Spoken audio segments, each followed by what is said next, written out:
Doctor Mohammad ইউনূসকে আমরা যেভাবে পেয়েছি অন্তর্বর্তীকালীন সরকারের প্রধান রূপে। যদি আমাদের গত ২০ বছরের একটা স্বপ্নকে আপনি কল্পনা করেন, সেটা সেই 1/11 এর পর থেকে এ পর্যন্ত। তাহলে দেখবেন যে রাজনীতি নিয়ে আমরা যে স্বপ্ন দেখছিলাম, রাষ্ট্র ক্ষমতা নিয়ে একটা স্বপ্ন দেখছিলাম, সেই স্বপ্নটি আসলে চূড়ান্ত রূপ লাভ করেছে এই ডক্টর ইউনূসের ক্ষমতা গ্রহণের মাধ্যমে। আমরা চেয়েছিলাম যে গতানুগতিক রাজনীতির বাইরে একজন পরিশীলিত ভদ্রলোক রাষ্ট্র ক্ষমতায় আসুন, তারপর তার একটি আন্তর্জাতিক গ্রহণযোগ্যতা থাকুক, শিক্ষা দীক্ষায় মান এবং মর্যাদায় তিনি হবেন পৃথিবীর কাছে অনুকরণীয় এবং তার পরিচয়ে আমরা গর্ব অনুভব করব। তা আমাদের যে সেই স্বপ্ন, লালিত স্বপ্ন, সেই স্বপ্নের যে মানুষগুলো, নিঃসন্দেহে তাদের মধ্যে ডক্টর ইউনূসের অবস্থান এতটা উপরে যে আপনি যদি ডক্টর ইউনূসকে আন্তর্জাতিক অঙ্গনে ১০০ নম্বর দেন, তাহলে তার সমপর্যায়ের দ্বিতীয় ব্যক্তি নেই যে কিনা ৩০-৩৫ নম্বর পেতে পারেন। তিনি নোবেল লরিয়েট, গ্রামীণ ফোনের প্রতিষ্ঠাতা, তারপর গ্রামীণ ব্যাংকের প্রতিষ্ঠাতা, দেশ বিদেশের অন্তত ২০০ থেকে ২৫০ ডক্টরেট ডিগ্রি এবং অন্যান্য যে সকল সম্মানিত পদ, অনেকগুলো বিশ্ববিদ্যালয়ের চ্যান্সেলর কিংবা প্রেসিডেন্টের যে পদ, এগুলো তিনি বিভিন্ন সময় পেয়েছেন। যুক্তরাষ্ট্র, ইউরোপ থেকে শুরু করে পৃথিবীর অনেক দেশ তাকে সম্মানিত করেছে এবং তিনি যে একজন শ্রেষ্ঠ বাঙালি, শতাব্দীর শ্রেষ্ঠ বাঙালি, সেভাবেই আন্তর্জাতিক অঙ্গন তাকে তুলে ধরেছে। তো এরকম একটা মানুষ রাজ সিংহাসনে বসে আছেন, কে না চাইবে? যে কোনো বাঙালিরই খুশি হওয়া উচিত। তো তিনি সেই বিপ্লবের যে আনন্দ, আমাদের যে বিপ্লবের আনন্দ, সফলতার আনন্দ, সেই অনেক আনন্দকে তিনি বলতে গেলে বহুগুণে বাড়িয়ে দিয়েছেন। ছাত্র এবং জনতা যখন তাকে চাইল প্রধান উপদেষ্টা রূপে এবং তিনি যখন এলেন, সেই যে তার আগমন এবং তার যে ক্ষমতা গ্রহণ আমাদের সেই আনন্দকে বাড়িয়ে দিয়েছে। তাকে নিয়ে অনেক সমালোচনা হচ্ছে, আমি অনেক সমালোচনা তার করেছি এবং আগামী দিনগুলোতেও করব। এগুলো করব এই কারণে যে এগুলো তার খুব দরকার। আর দ্বিতীয় কারণ হলো যে তার কাছে আমার কোনো স্বার্থ নেই এবং আল্লাহ যেন কখনো আমাকে অতটা মাহরুম করে না তুলেন যে কেবল ডক্টর ইউনূস নন, প্রধানমন্ত্রীর চেয়ারে আমার জীবদ্দশায় আগামীতে যারা আসবেন তাদের কারোর কাছে যেন আল্লাহ আমার কোনো প্রয়োজন না থাকে। এর ফলে কি হচ্ছে যে আমি আমার যে বিবেক এবং বুদ্ধি, এটি সর্বোচ্চ প্রয়োগ ঘটিয়ে আমি সেই রাজনীতির সমালোচনা করতে পারব। তো ডক্টর মোহাম্মদ ইউনূস ইতিমধ্যে যে ভুলগুলো করেছেন সেগুলো নিয়ে অনেকবার বলেছি। আজকের এই ভিডিওতে আসলে ভুলের কথাও বলবো না, তার সফলতার কথাও বলবো না, শুধুমাত্র বাস্তবতার নিরিখে আন্তর্জাতিক প্রেক্ষাপটে তার জন্য যে সমস্যাগুলো রয়েছে আমার ক্ষুদ্র বুদ্ধিতে সেই সমস্যাগুলো বলার চেষ্টা করব। এই মুহূর্তে যেটি স্পষ্ট দেখতে পাচ্ছি যে আমেরিকা এবং তার যারা মিত্র, তারা ডক্টর মোহাম্মদ ইউনূসকে খুব আপন করে নিয়েছেন এবং তার ক্ষমতা গ্রহণের সঙ্গে সঙ্গে আমেরিকার একটা বড় প্রতিনিধি দল বাংলাদেশে এসেছে এবং তারা এসেছে বুদ্ধি নিয়ে, পরামর্শ নিয়ে, সমর্থন নিয়ে এবং সঙ্গে বেশ কিছু টাকা, অর্থাৎ ২০ কোটি মার্কিন ডলার, যেটিকে বলা হয় 200 মিলিয়ন ইউএস ডলার, ২০০ মিলিয়ন মার্কিন ডলার, যা ২০ কোটি।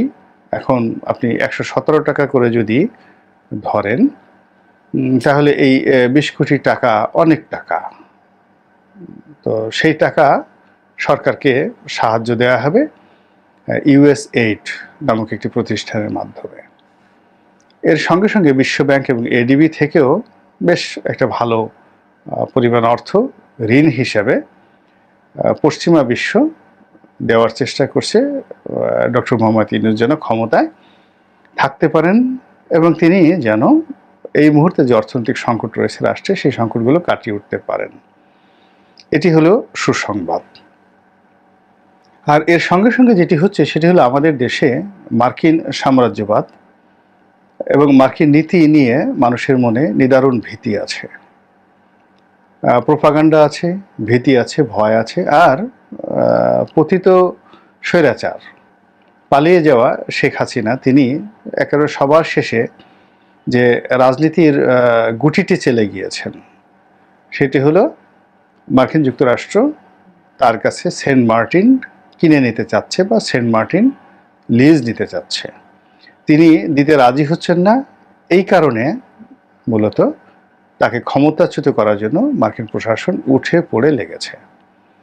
এখন তিনি যখন ক্ষমতায় ছিলেন তখন এটা নিয়ে যতটা না আলোচনা হচ্ছে তার চেয়ে এখন বেশি আলোচনা হচ্ছে যে আমেরিকা কি আসলে সেন্ট মার্টিন আমাদের কাছ থেকে নিয়ে নেবে, কিংবা আমাদের এই যে ভৌগোলিক যে অবস্থানটি সেই অবস্থানটিতে আমেরিকার কর্তৃত্ব স্থাপন করে আমাদের এই দেশটিকে আসলে আমেরিকা কি চীনের মুখোমুখি করে দিয়ে এলো? আমরা কি চীন এবং রাশিয়ার যে কর্তৃত্ব সেই কর্তৃত্বের বাইরে গিয়ে রাজনীতি করতে পারবো? এই বিষয়গুলো প্রশ্নের মধ্যে চলে আসছে। দ্বিতীয় যে বিষয়টি লক্ষ্য করা যাচ্ছে সেটি হলো ডক্টর মোহাম্মদ ইউনূসকে ভারত মেনে নেয়নি এবং সম্ভবত মেনে নেবে না। যতদিন পর্যন্ত তিনি ক্ষমতায় থাকেন সর্বোচ্চ চেষ্টা করা হবে যেন ডক্টর মোহাম্মদ ইউনূস প্রতি পদে পদে ভারতের কর্মকাণ্ড দ্বারা তিনি বাধাগ্রস্ত হন, বিপদগ্রস্ত হন এবং তিনি বিপদগ্রস্ত হলে আওয়ামী লীগের যে তকদির খুলে যাবে তখন ভারত সেই মুড়ি মোয়া খাওয়ার মতো আনন্দ উল্লাসে মেতে উঠবে। আমেরিকা যেমন একটা শক্তিশালী সাম্রাজ্যবাদী রাষ্ট্র, আমাদের এশিয়ার জন্য ভারতও কিন্তু কম শক্তিশালী রাষ্ট্র নয়। আমরা অনেক ক্ষেত্রে দেখি যে এশিয়ার স্বার্থ যেখানে আছে সেখানে চীনকে মোকাবেলা করার জন্য সাধারণত ভারতের পক্ষে আমেরিকা একটা ব্ল্যাঙ্ক চেক দিয়ে তারপরে কাজ করে। কিন্তু কিছু কিছু ক্ষেত্রে তাদের যে নীতি এটি পরস্পর বিরোধী হয়ে যায়। যেমন ইদানিংকালে আফগানিস্তান নিয়ে আমেরিকার নীতি এবং ভারতের নীতি, পাকিস্তানকে নিয়ে আমেরিকার নীতি এবং ভারতের নীতি পরস্পর বিরোধী। তো এই জিনিসগুলো যদি আপনি মাথায় রাখেন তাহলে দেখতে পাবেন যে এই মুহূর্তে যদি ভারতের বিরোধিতা করে আমেরিকা ডক্টর মোহাম্মদ ইউনূসকে সাহায্য করতে চায়, সহযোগিতা করতে চায় এবং ভারতকে যদি কৌশলে হ্যান্ডেল করতে না পেরে বা হ্যান্ডেল করতে ব্যর্থ হয়ে আমেরিকার দিকে বেশি ঝুঁকে যায় বর্তমান সরকার, তাহলে দীর্ঘমেয়াদে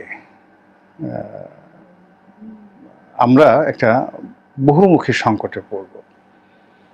এখানে একটা কথা বলে নেওয়া ভালো, খুবই ভালো, সেটি হলো আমেরিকা যাদেরকে বন্ধু হিসেবে গ্রহণ করে তাদের নিজেদের দেশে গণতন্ত্র আছে ঠিকই, কিন্তু এখানে দুই ধরনের বন্ধু। একটা হলো কৌশলগত বন্ধু, যেটি তাদের রয়েছে ফ্রান্সের সঙ্গে, ইউরোপের গণতান্ত্রিক দেশ ইংল্যান্ডের সঙ্গে, কানাডার সঙ্গে, অস্ট্রেলিয়ার সঙ্গে।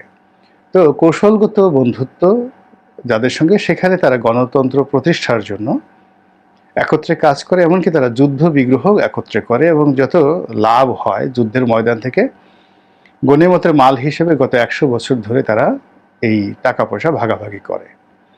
কিন্তু এর বাইরে তারা যাদের সাথে বন্ধুত্ব করে শুধুমাত্র ট্রেড অ্যান্ড কমার্সের জন্য, ভৌগোলিক গুরুত্ব বিবেচনায়, তো সেই দেশগুলো সবই স্বৈরতান্ত্রিক। সেখানে গণতন্ত্রের ছিটে ফোঁটা থাকে না এবং গণতন্ত্র সেই দেশে যেন না আসে এই ব্যাপারে মার্কিন যুক্তরাষ্ট্র উল্টো সহযোগিতা করে। যেমন সংযুক্ত আরব আমিরাত, কুয়েত, তারপর সৌদি আরব, এই 3টা রাষ্ট্রের কথাই চিন্তা করেন, যারা তাদের বন্ধু, দীর্ঘদিনের বন্ধু, কৌশলগত বন্ধু নয়, এটা হলো বাণিজ্যিক দিক থেকে আঞ্চলিক স্বার্থের কারণে। তো বাংলাদেশের সঙ্গে যদি আমেরিকার এই মুহূর্তে বন্ধুত্ব হয়, সেটি অবশ্যই কৌশলগত কারণে হবে না, সেটি বাণিজ্যিক কারণে হবে এবং অন্যান্য স্বার্থ সংশ্লিষ্ট ভৌগোলিক কারণে হবে। তো তাই যদি হয়, তাহলে এখানে গণতন্ত্র যদি থাকে, সেক্ষেত্রে মার্কিন যুক্তরাষ্ট্রের স্বার্থ মোটেই এখানে সংরক্ষিত হবে না। এই কারণে হলো গণতন্ত্র খুব আওয়াজ দেয়। আপনি দেখুন এই মুহূর্তে ঢাকা বিশ্ববিদ্যালয় বা সারা বাংলাদেশে আমরা যতটুকু গণতান্ত্রিক পরিবেশ পাচ্ছি, এটা কিন্তু একেবারে সুদে আসলে গত 15 বছর আমরা যে কষ্ট পেয়েছি, সেই সকল কষ্টের বিরুদ্ধে গিয়ে আমরা কিন্তু চিৎকার চেঁচামেচি হই হুল্লোড় করছি, মানি না, মানব না, এটা চাই, ওটা চাই, এটা হবে না, ওটা হবে না, এই সমস্ত নানা কথা কিন্তু আমরা বলছি। আবার আমাদের কথা শুনে অনেকে বলার চেষ্টা করছেন যে এতকাল কোথায় ছিলেন। কিন্তু বাস্তবতা হলো যে গণতন্ত্রের একটা সৌন্দর্য যে এখানে যে যার মতো করে হই হুল্লোড় করবে। তো সেক্ষেত্রে যদি সেন্ট মার্টিন বলেন, কোয়াডে অংশগ্রহণ করা, অর্থাৎ এখানে যে আমেরিকা একটি বঙ্গোপসাগর কেন্দ্রিক যে একটা সামরিক জোট করতে চাচ্ছে চীনকে মোকাবেলা করার জন্য, যেটি কোয়াড নামে পরিচিত, এবং এই কোয়াডে যদি শেখ হাসিনা চোখ বুজে যোগদান করে ফেলতেন, তাহলে শেখ হাসিনার প্রতি আমেরিকার সমর্থন অটুট থাকত। এখন আমাদের কাছে যেটি সন্দেহ, সেটি হলো যে সেন্ট মার্টিন নিয়ে যদি আসলে কিছু হয়ে থাকে, সেটি যদি এই আমলে হয়, এটি ডক্টর মোহাম্মদ ইউনূস এবং তার সহযোগী এবং তারাকে যারা সমর্থন দিয়েছেন তাদের জন্য আগামীতে একটা মারাত্মক বিপদ ডেকে নিয়ে আসবে। 2 নম্বরে হলো যে আমেরিকার সঙ্গে যদি যে কোনোভাবে একটা বড় চুক্তি এই সরকার করে, সেটা বিমান বিক্রির হোক কিংবা তেল গ্যাস উত্তোলনের জন্য আমাদের সমুদ্র উপকূলকে সেখানে লিজ দেওয়া হোক, কিংবা অন্য যে কোনো সামরিক চুক্তি, সেটা অস্ত্র চুক্তি হোক, যা কিছু হোক, যদি এই সরকার সেটি করে, তাহলে তার জন্য রাশিয়া 10 পায়ে দাঁড়িয়ে যাবে, ভারত 10 পায়ে দাঁড়িয়ে যাবে, চীনও দাঁড়িয়ে যাবে, এবং 3টি শক্তি যুগপৎভাবে ডক্টর মোহাম্মদ ইউনূসের বিরুদ্ধে কাজ করবে। আবার অন্যদিকে যদি মার্কিন যুক্তরাষ্ট্রের সাহায্য এবং সহযোগিতা তিনি অ্যাভয়েড করেন এবং তাদের সঙ্গে যদি কূটনীতি বা তারা যেভাবে ডক্টর ইউনূসের কাছ থেকে আশা করেন সেই জিনিসগুলো না করে যদি তিনি ভারতের সঙ্গে নেগোসিয়েশন করার চেষ্টা করেন, এবং সাম্প্রতিক সময় তিনি বেশ সমালোচিত হচ্ছেন। এর কারণ হলো তিনি ক্ষমতা আসার পর প্রথমে যে কথা বলেছিলেন, ভারতের একটি সংবাদ মাধ্যমের সাথে সাক্ষাৎকার দিয়েছিলেন, যেটি নিয়ে ভারত খুব গোস্বা করেছে। তো এরপর তিনি যখন আবার ভারতের সঙ্গে বন্ধুত্ব করার জন্য আহ্বান জানিয়েছেন, মোদির সঙ্গে বৈঠকের জন্য চেষ্টা চালাচ্ছেন, তো এই কারণে তাকে নিয়ে ভীষণ রকম সমালোচনা হচ্ছে। একেবারে তাকে যারা ক্ষমতায় বসিয়েছিলেন, বিশেষ করে ইসলামপন্থী দলগুলো, তারা কিন্তু এটা কোনো অবস্থাতে মানতে পারছেন না। এমনকি জামাতের আমির যে ডক্টর শফিক, তিনিও ভারতের ব্যাপারে যে একটু নমনীয় কথাবার্তা বলেছেন, এটি সাধারণ মানুষ মেনে নিচ্ছে না। তো এই যে একটি অবস্থা, অর্থাৎ ভারতের সঙ্গে, চীনের সঙ্গে এবং মার্কিন যুক্তরাষ্ট্রের সঙ্গে একটি কৌশলগত সম্পর্ক স্থাপন করা, কূটনীতির দিক থেকে একটা ব্যালেন্স, ভারসাম্য রক্ষা করা, এবং সেই কাজ করার জন্য তার একটি শক্তিশালী, যারা ফরেন ডিপ্লোম্যাসিতে খুব এক্সপার্ট, এরকম একটি কমিশন লাগবে, এরকম একটা কমিটি লাগবে, বিরাট শক্তিশালী একটি কমিটি লাগবে। এবং ইমিডিয়েটলি রাষ্ট্রদূতের যে পদগুলো রয়েছে, বিশেষ করে দিল্লিতে, বেইজিংয়ে, সৌদি আরবে, সংযুক্ত আরব আমিরাতে এবং আমেরিকাতে, এই পদগুলোতে একেবারে দক্ষ, অভিজ্ঞ এবং ওনার খুবই বিশ্বস্ত লোক তাকে নিয়োগ করতে হবে। তা না হলে আমরা সবাই দীর্ঘমেয়াদে ক্ষতিগ্রস্ত হব এবং ডক্টর ইউনূসও ক্ষতিগ্রস্ত হবেন, এবং সেই ক্ষতির সীমা এবং পরিসীমা কিন্তু নেই। যদি আমেরিকা এখানে দীর্ঘমেয়াদে এটিকে ইয়ামেন বানানোর চেষ্টা করে, লিবিয়া বানানোর চেষ্টা করে, সিরিয়া বানানোর চেষ্টা করে, সৌদি আরব বানানোর চেষ্টা করে, সংযুক্ত আরব আমিরাত বানানোর চেষ্টা করে, বুঝতে পারছেন যে এটা এই বাঙালির জীবনে আরেকটি বিপর্যয় ডেকে নিয়ে আসবে। আবার যদি তিনি সেই আমেরিকার যে কূটকৌশল, দীর্ঘমেয়াদী কূটকৌশল, এই কূটকৌশলগুলো না বুঝে ঠিক ভারতের সঙ্গে যদি শত্রুতা করেন আবার মিত্রতা করেন, সেটিও তাকে কিন্তু উভয় সংকটের মধ্যে ফেলবে। দেশের চলমান রাজনীতির অস্থিরতা, আইনশৃঙ্খলার অবনতি, মানুষের সীমাহীন অভাব এবং অভিযোগ, এবং তার সঙ্গে সঙ্গে বিগত সরকার যে সকল জায়গাতে সর্বনাশ করে গেছে দেশের, তো সেই সকল জায়গার মেরামতের জন্য তার যে সময় দরকার, সেই সময়টি আমেরিকা যেটা চাচ্ছে সেটি হলো যে এটিকে কলা কৌশল করে 4 বছর, 5 বছর, 6 বছর বাড়িয়ে নেওয়া। আর বিরোধী রাজনৈতিক দলগুলো এটা কোনো অবস্থাতে তারা দেখবেন যে উইদিন ডিসেম্বর, নভেম্বরের মধ্যেই রাজনৈতিক দলগুলো তাদের ধৈর্য হারিয়ে ফেলবে। এমনকি জামাতও এখন যেভাবে ডক্টর ইউনূসের পক্ষে কথা বলছেন, সেই ধৈর্য তাদের থাকবে না। তো এই রাজনৈতিক দলদের যে মুখ বন্ধ করতে হলে, তাদের কাছ থেকে সাহায্য এবং সহযোগিতা পেতে হলে এখানে দৃশ্যত ডক্টর মোহাম্মদ ইউনূসকে কতগুলো সফলতা দেখাতে হবে, চমক দেখাতে হবে, যেগুলো রাজনৈতিক দলগুলো কখনোই পারেনি। যেমন দুর্নীতি। দুর্নীতি প্রথমত বন্ধ করতে হবে যতটা সম্ভব। দ্বিতীয়ত চিহ্নিত দুর্নীতিবাজ সকল দলের, এখন আওয়ামী লীগের লোকজনদেরকে ধরা হচ্ছে, আমার কাছে মনে হচ্ছে বিএনপি করে, জামাত করে, এরকম অনেক লোক আছে দুর্নীতিবাজ। জাতীয় পার্টির অনেক বড় বড় দুর্নীতিবাজ রয়েছে। তো তালিকা করে করে দৃশ্যমান এই সকল দুর্নীতিবাজদের বিরুদ্ধে যদি খুব একেবারে ব্যবস্থা নেওয়া হয়, মানে বিশেষ করে আমলা এবং ধর্মীয় নেতা বা বুদ্ধিজীবী, সাংবাদিক, এই সমস্ত লোকজন যাদের আসলে অর্থনীতিতে তেমন কোনো অংশগ্রহণ নেই, কিন্তু এই মুহূর্তে আমার কাছে মনে হচ্ছে যে যারা ব্যবসা বাণিজ্যের সাথে জড়িত তাদের ব্যাপারে সরকারের নমনীয় হতে হবে। কিন্তু আমলা কামলাদের ব্যাপারে নমনীয় হওয়ার একটু দরকার নেই। কিন্তু যারা বিভিন্ন মাজার ব্যবহার করে, বিভিন্ন মসজিদ ব্যবহার করে, সরকারি পদ পদবি ব্যবহার করে, রাজনৈতিক পদ পদবি ব্যবহার করে ঢাকাতে বাড়ি গাড়ির মানে রীতিমতো বহর এবং বন্যা ছুটিয়ে দিয়েছেন, তো তাদের বিরুদ্ধে যদি ডক্টর মোহাম্মদ ইউনূস ব্যবস্থা নেন এবং 100 জন এরকম তালিকা করে করে তাদেরকে যদি ধরেন, মুহূর্তের মধ্যে জোকের মুখে যেভাবে চুন পড়ে, অনেক রাজনীতিবিদ, অনেক রাজনৈতিক দল, তারপর অনেক গোষ্ঠী, পেশাজীবী সংগঠন, তারা চুপসে যাবেন মুহূর্তের মধ্যে। এটি একটা চমক হতে পারে, যেটি তিনি উইদিন 1 সপ্তাহের মধ্যে এই জিনিসটি তিনি করতে পারেন।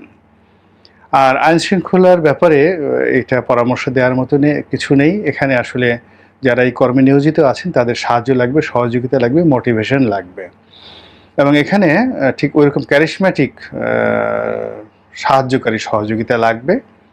আর সর্বোপরি যে সকল তরুণ বন্ধুরা এই আন্দোলনে নেতৃত্ব দিয়েছেন, যাদের আচার আচরণে, ব্যবহারে ইতিমধ্যেই সারা দেশে নানা রকম বিতর্ক তৈরি হয়েছে, তাদেরকে ডক্টর মোহাম্মদ ইউনূসের উচিত ইমিডিয়েটলি তাদেরকে নিয়ন্ত্রণ করা, তাদেরকে বশীভূত করা, এবং এই সকল তরুণদের যেন কোনো অবস্থাতেই ভবিষ্যৎটি নষ্ট না হয়ে যায়, তাদের ব্যাপারে যেন জনগণ বিক্ষুব্ধ না হয়ে পড়ে, এই ব্যাপারে কার্যকর ব্যবস্থা গ্রহণ করা। এবং সেই কাজ যদি তিনি করতে পারেন, তাহলে হয়তো ভারত বা আমেরিকা তাকে সাহায্য করুক বা সাহায্য না করুক, তাতে খুব বেশি অসুবিধা হবে না।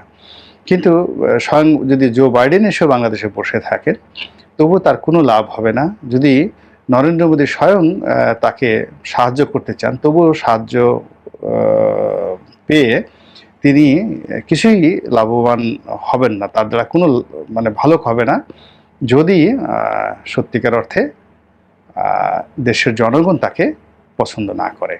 তো কাজেই এখন পর্যন্ত যেটা মনে হচ্ছে যে তিনি তার যারা লোকজন রয়েছেন, তার বিশালত্ব, তার সফলতা, তার ইন্টারন্যাশনাল কানেকশন, এই জিনিসগুলোকে প্রেজেন্ট করে তাকে নিয়ে ইলুয়েশন, স্বপ্নের পরিমাণটা বেশি হয়ে যাচ্ছে। কিন্তু সাধারণ জনগণের মধ্যে তার যে অ্যাটাচমেন্টটা, জনগণকে খুশি করার জন্য, জনগণের মনে শান্তি এবং স্বস্তি দুটো আনার জন্য আমি এখনও পর্যন্ত এমন কিছুই দেখিনি। ফলে ডক্টর মোহাম্মদ ইউনূস তিনি অবশ্যই জ্ঞানী ব্যক্তি।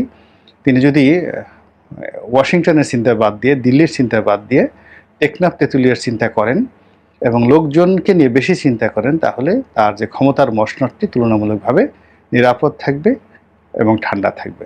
আল্লাহ আমাদের সবাইকে হেদায়েত দান করুন এবং হেফাজত করুন। আসসালামু আলাইকুম ওয়া রাহমাতুল্লাহি ওয়া বারাকাতুহু।